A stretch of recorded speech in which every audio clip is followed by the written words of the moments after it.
Well, I'm going to bring up something that kind of depresses me as an Astros fan. I want to go back to that 1980 Phillies-Astros series. Best series ever. I would agree with you. Best series ever. 4 of the 5 games. Back then it was best of 5, for those of you who may not remember this, but best of 5. 4 of the games went extra innings. And Pete and Nolan, obviously Nolan referenced it earlier, played major roles in that. Nolan, I want to ask you again about Game 5. That 8th inning, that at-bat against Pete, when he worked a walk off of you. What do you remember of that? And I guess that kind of personifies what you talked about as far as him scrapping and staying up there. We were talking about that at-bat earlier. Pete was leadoff hitter in the 8th inning. And what happened in that inning represents why you don't walk the leadoff hitter. Because that was the turning point in that game. And Pete came up, and I got 3-2 on him, and he fouled off. I don't know how many pitches he fouled off, and it was a. It was an 18-pitch at bat. It may have been. You know, I don't know what it was. I tried to wear his ass out, but he wouldn't wear out. And he walked on a fastball up, and what I was trying to do at that point, and probably a mistake on my part as I reflect back on it, was Astrodome was a great pitcher's park, and I was throwing him fastballs up once I got behind or got into that count, and he kept fouling them off. Well, what I was trying to get was a fly ball out off of him, because if he hits the ball on the ground, you know, he could beat it out. You don't know what's going to happen. And with the ball in the air in the Astrodome, if it's in the outfield, it's pretty much an out. And he wasn't a power hitter, as he said earlier. So the interesting part of that at bat, the last 3 pitches I threw him, fastballs, were 99 miles an hour, because the guy with the radar gun showed me that after the game.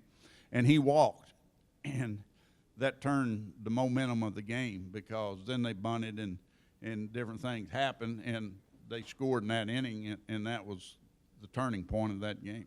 You know, that was the only game that I ever played in when I ran through a stop sign. I was on first base, and Lazinski hit a double down the left field line, and Billy DeMars was holding me up, and I went around third, and I kept going, and I ran into Bruce Bochy. You ran into him with an elbow to the chin is what you did. Well, I was out by 15 feet. You know, Bruce Bochy is a real good manager. You people don't know this, but Bruce Bochy, no one will verify this, has the biggest head in baseball. He's got a helmet, and every time he got traded to a different team, he had to take his helmet and they repaint it. The guy's got a size 9 head. And I hit him, and I don't know, I hit him and knocked him like this, and the ball was loose. He never did catch the ball. And I should have been out by 12 feet at least. And I just was hell on bent on scoring. I'm going to score this run right here. I figure, I don't know who was playing left field for you, but I figure if he hits the ball down the left field line, I'm on first. I got to be able to score on a double down the left field line, especially in the Astrodome. And the relay was perfect. And the only problem, he short hopped Bruce Bochy. And if he'd have made a 1-hop strike to him, I'd have been out. And you guys would have been maybe world champions in 1980. Ha ha ha. Ha ha ha. That hurts so bad. But that was, I don't even know why I brought it up. I mean, I was lucky. I was lucky to play in that series. I mean, no one watches baseball just as much as I do. That had to be the most exciting 5-game series ever. And I was lucky enough to play in the most exciting 7-game World Series, 75, against the Red Sox. And that was the most exciting World Series ever. I mean, you know, pressure-packed, extra-inning games, 4 out of the 5. And in those days, you didn't get the extra home game because you had a better record. It was a rotating thing that they did before the season started. You know, you would know where the World Series is going to be played, 3 games in 4 days. Now if you got a better record, you'll get the extra home game. Or if you win the All-Star game, you'll get an extra home game. So, you know, it was a lot of fun playing in those playoffs. And I had a good play. Terry Poole had a great playoff in that series. And you know, he was a Canadian. Am I right? Yeah.